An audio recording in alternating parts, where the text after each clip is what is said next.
কাটছে কে? এই নিয়ে আপনার কি হয়? হ্যাঁ, ছেলে মেয়ে কয়জন? কোথায় ইমামতি করেন? রেলওয়ে মসজিদ। ছবিতে যাকে দেখতে পাচ্ছেন এই নারী তার স্বামীর পুরুষাঙ্গ কেটে দিয়েছেন। আর এই ঘটনাটি ঘটেছে ফরিদপুরের মধুখালী উপজেলাতে আজ 21 জুলাই 2026 তারিখ ভোরবেলায়, অর্থাৎ ফজরের আজানের নামাজের পরে এই ঘটনাটি ঘটেছে।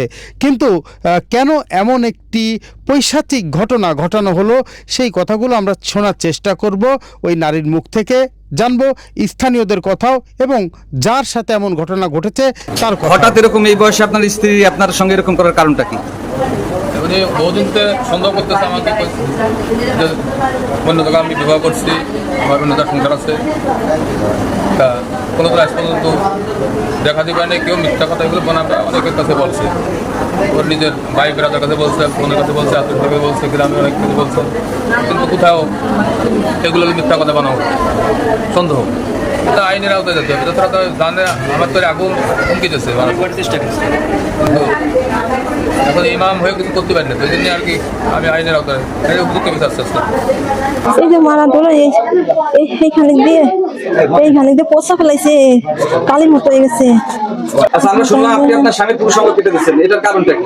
এই যে মারিছে, মারি আবার আজ 7 দিন আগে, সেই 18 তারিখে মারছে। সকালে আমি ব্যথায় বাঁচি না, শুতে পারি না, এই অবস্থায় তার আমি কেমবাই আমাদের সুখ দেবো, আমি পারি না, আমি ব্যথায় শুতে পারি না, তাই আমি অসহ্য যন্ত্রণায় খাইতে পারছি।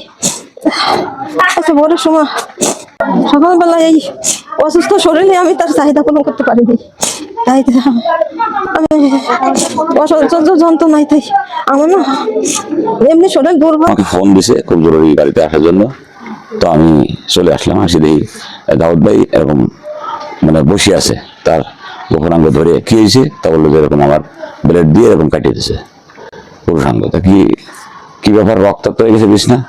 পরে আমি বললাম যে আপনি এক কাজ করেন, খুব দ্রুত আপনি হাসপাতালে জানাকে। ইমাম সাহেব সে জামালপুরের সেই মসজিদও মনে করবেন যাই না, নানান কথা কয় আমরা যে বললু ওর পিছনে নামাজ হয় না, ও বদমাইশ, এই সব মেলা বিভিন্ন ধরনের কথাবার্তা কয় যাই আমরা একটু পড়াইতে কয়টা সেই প্রাইভেটও পড়াবার দেয় না, বাদ দিয়ে দেয় আমরা।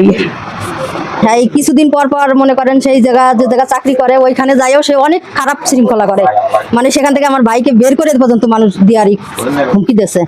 তারপর আবার এই বাচ্চা আছে, চাইলে এই বাচ্চার মুখের দিকে তাকাইয়ে মোট কথা যে তার একটু রহমত করে মানুষে।